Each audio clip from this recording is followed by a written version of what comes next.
From Montana's news leader, this is the MTN 10 o'clock news. Good evening and thanks for joining us tonight. I'm Russ Riesinger. Both medicinal and recreational marijuana are now legal in Montana, but Billings voters could decide whether it can be sold here inside city limits.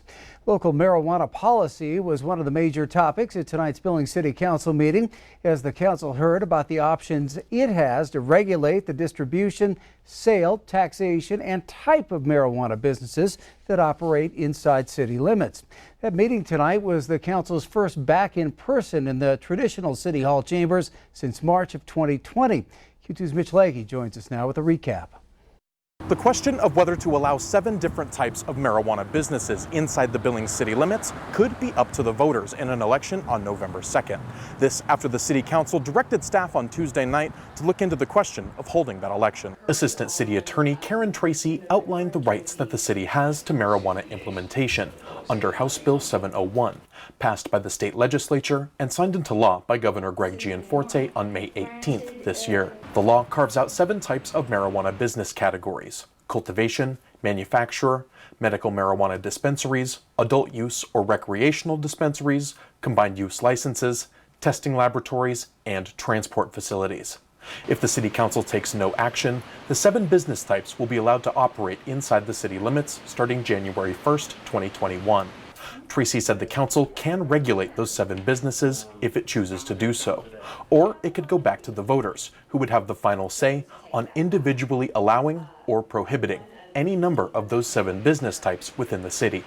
With a 7-3 vote, the council directed staff to start researching dates and language to have the option to have that question before voters on November 2nd.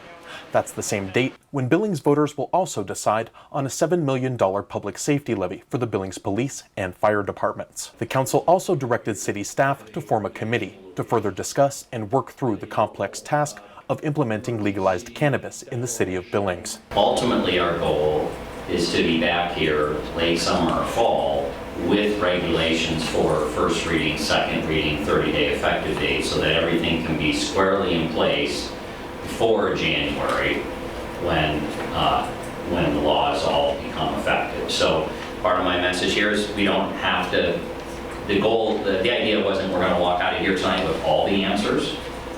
This is the first of at least a couple of work session dialogues, and then getting into the meat of what's a draft ordinance literally look like. So, if the council wants to hold that marijuana election, they're on a tight timeline to do it. They have just 18 days until July 26th to have the first reading of the ballot language completed. Reporting in Billings, Mitch Legge, MTN News. Well, the council also voiced its intentions to notify the county commissioners of the group's support for the 3% option tax that would be placed on marijuana products and be given back to local government. The local option tax must be approved by the county voters at large and put on the ballot by the county commissioners. There is still no sign tonight of a woman who went missing while hiking the rugged Beartooth Mountains near Red Lodge. 23-year-old Tatum Morrell was by herself trying to climb some of the highest peaks in that area. Q2's Brandon Warren has more on the search. A 23-year-old female solo hiker went missing near Red Lodge, and now search and rescue crews are racing against the clock to try and locate her. We are actively searching for 23-year-old Tatum Morrell, who is an engineering student, a graduate engineering student at MSU. She's an active outdoors person, an active hiker, and was attempting to climb 5 12,000-foot peaks in the Beartooth by herself over the 4th of July weekend. The search began last night, and after locating and investigating her campsite, officials believe Morrell left her camp the morning of July 2nd and has not returned since. Helicopters, ground crews, and infrared technology have been used in the search to no avail. Our main focus going forward is going to be to have people on the ground searching in this rugged terrain. We have in contact with Gallatin Search and Rescue. They're going to hopefully be sending some crews over to assist us with alpine search, and we're bringing in additional helicopter resources to continue searching. The search radius is 15 square miles focused in the area of the West Fork Trail where Morrell went missing. The search crew is currently at 25 people. Currently, the area that we're searching is very rugged, and we are not utilizing any kind of citizen searches at this time. This is an area where it really is only appropriate for folks who are highly skilled at mountain travel. Search and rescue attempted to find Morell's location by pinging the GPS on her phone and inReach device, but both were unresponsive. In Red Lodge, Brandon Warren, MTN News. Well, Chief Kuntz told me tonight they'll have 3 helicopters in the air and close to 3 dozen searchers on the ground beginning early tomorrow morning. Officials are asking anyone who may have seen Morell after the night of July 1st to call the Carbon County Sheriff's Office. An arrest and more details after a recent shootout in downtown Billings that left a 22-year-old man dead, and police say that crime was all captured on camera. 18-year-old Bryjen Fisher was arrested today and charged with deliberate homicide in the death of Thaddeus Merritt of Chicago. It all played out just before midnight on June 24th in the downtown parking lot off North 27th between Jake's and the Burger Dive. Court documents state surveillance video from a camera on a nearby building shows Fisher and a group of people walking toward another group, including Merritt. The video shows Fisher pulling out a gun and shooting Merritt multiple times at point-blank range. After Merritt fell, Fisher allegedly fired 2 more shots. Merritt then fired back from the ground, hitting Fisher in the legs and ankle. Merritt later died at the hospital. Local law enforcement is also coming off a very busy but positive holiday weekend. In fact, 4th of July calls are down from a year ago. Police responded to 425 calls as compared to just over 450 last year. As to be expected on America's birthday, the majority of those calls involve fireworks complaints. Officers responded to 161 total fireworks complaints, a slight increase over the 2020 number. Those calls turned into 6 citations. Perhaps the most positive stat of the night, there were 0 DUI arrests. Well, a small earthquake hit southeastern Montana this morning. That earthquake near Melstone, about 60 miles from Billings, was reported at 5:44 a.m. with a magnitude of 4.1. It occurred at a depth of 6.2 miles. There were no reports of any damage.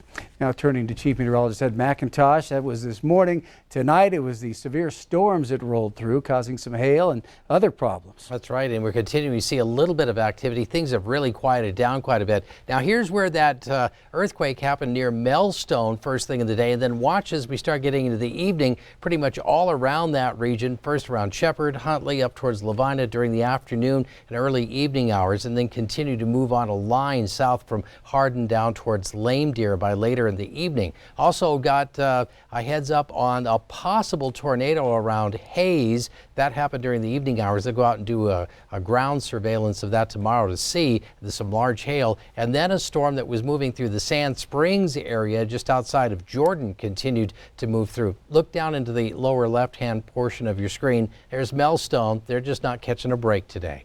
Back with a look at the forecast in a few minutes. In Florida, a hurricane watch is now in effect for parts of the Gulf Coast as Tropical Storm Elsa moves closer to landfall. That storm has already produced intense rain and strong winds near Key West today. Those winds are only expected to strengthen once Elsa comes ashore tomorrow morning. Forecasters are also warning of the potential for isolated tornadoes. Well, the loud cracks and booms of fireworks often send our furry friends running. As Q2 Shaquille Cozart reports, unfortunately, it's a common trend. Well, every year in Billings and across the nation, many pet owners on the 4th of July lose their furry friends. And the days after the 4th of July is when shelters like the Yellowstone Valley Animal Shelter become increasingly busy trying to match their pets with their owners. But this year was no different. One Billings family, however, was reunited with their furry friend yesterday after 24 hours of not knowing what happened. I went to take a shower, but I let the dog out first. And when I got done with the shower, I went to look for him. He was gone. He's like my best friend. And since he left, I can barely sleep. I really haven't gotten anything done. The Payne family said they posted about SHIELD on several Facebook pages. They posted lost dog signs around the area where SHIELD was last seen. And they also utilized the Yellowstone Valley Animal Shelter's report section on their website. We just want somebody to see the sign, let us know that they either have our dog or have seen him. We just want him back. According to the Yellowstone Valley Animal Shelter, losing a pet on the 4th of July is not specific to the Payne family. On a normal day, the shelter will bring in about 4 to 5 lost or stray animals. But after the 4th, we had 14 animals come in just on the 5th alone. I think 12 of those were dogs and two were cats. Smith says that as of July 6, all of those lost pets have since been reunited with their owner, most with the help of microchips and ID tags that many shelters strongly encourage people to get when adopting a new pet. More good news is that the Payne family was also recently reunited with Shield. The person ended up calling me saying their kids had him. I asked for pictures because they just wanted to meet up, but I didn't want to meet up if it was the wrong dog, so they sent me pictures. Looked like him. I got their address. We went down there. They had their kids bring the dog up from the basement, and well, it was him. And I kind of went into shock almost, and I didn't know what was real. I was just so happy. Finally got sleep. Reporting in Billings, I'm Shaquille Cozart with MTN News. I'm glad that story had a happy ending. Well, the life of Hall of Fame athletic director Bruce Parker was celebrated today. Parker passed away on Friday after complications from diabetes and a kidney transplant. He was 64, and as Scott Breen shows us, beloved in all corners of the Treasure State. Well, to no one's surprise, they actually billed it as a game day atmosphere. More of a countdown to kickoff, it was called, here at Herb Clint Field on the campus of Rocky Mountain College. And on the very turf, Bruce Parker himself was instrumental in achieving for the school. In a chorus of his favorite song, Neil Diamond's Sweet Caroline, this was the scene of his memorial service this morning. An outdoor setting grand enough to reflect Parker's outsized personality. Roughly 1,000 friends and family members, coaches and colleagues from all Montana highways and back roads turned out in a telling testament to how he was both revered and respected. Rocky men's basketball coach Billy Drykosen opened with a bottle of Mountain Dew, Parker's go-to beverage, celebrating a toast. 2, 3, cheers! Shortly after, Parker was inducted to Rocky's Clara Clint Athletic Hall of Fame, seemingly one of the few he wasn't already a member. Bears AD Jeff Malby presenting to Parker's wife Lisa and sons Brett and Ryan. Highest honor that we bestow upon. Longtime friend and School District 2 Superintendent Greg Upham, like many others, spoke of how Lisa was the glue in her husband's daily routine throughout their decades together. I'm going to pick an MVP today, and it's not going to be Bruce. It's going to be Mrs. Parker. Montana State's longtime radio voice Dean Alexander recalled the road trip when Bruce was an assistant AD for the Bobcats. The trip was to Reno. Parker wanted to make sure everybody on staff knew about the $5 steak deal at a local restaurant. When they all arrived, everybody ordered steak, except Parker, who went with chicken cordon bleu. Carroll College head football coach Mike Van Diest enjoyed a run of 6 national championships with Parker by his side as AD. You walk in his office, you know, if we got there but Lisa wasn't around, he'd open up the drawers and there'd be Hershey bars up in the corner. You know, he'd make Jonesy go for a Taco Bell run in the afternoon. He and Lisa were always there. Whether it was a Saints athletic auction, whether it was a Christmas party for the coaches, whether they were getting ready to get charters to the national championship game, Bruce knew what to do, and it was just rolling up your sleeves and working hard. That was his MO, and a big reason he was named Frontier Conference Athletic Director of the Year 9 times. And naturally, after Bruce Parker's service, a tailgate party over here in the East parking lot, fit for college game day itself. And why not serve Mountain Dew and tacos, 2 of his all-time favorite menu items. At Herb Clint Field, Rocky Mountain College, Scott Breen, MTN Sports. And Scott tells us that Parker held dear allegiances to Rocky, Carroll, and Montana State, all schools he worked for, as well as his alma mater, the former Eastern Montana College. Still to come on the MTN 10 o'clock news here on Q2. From water to wildfires, the drought has caused many concerns, but now it will likely be costing you in the wallet. We'll explain when we come back. Then a little later in sports, PGA and NFL stars collide on a Montana golf course. We'll have highlights from that match coming up in just a bit.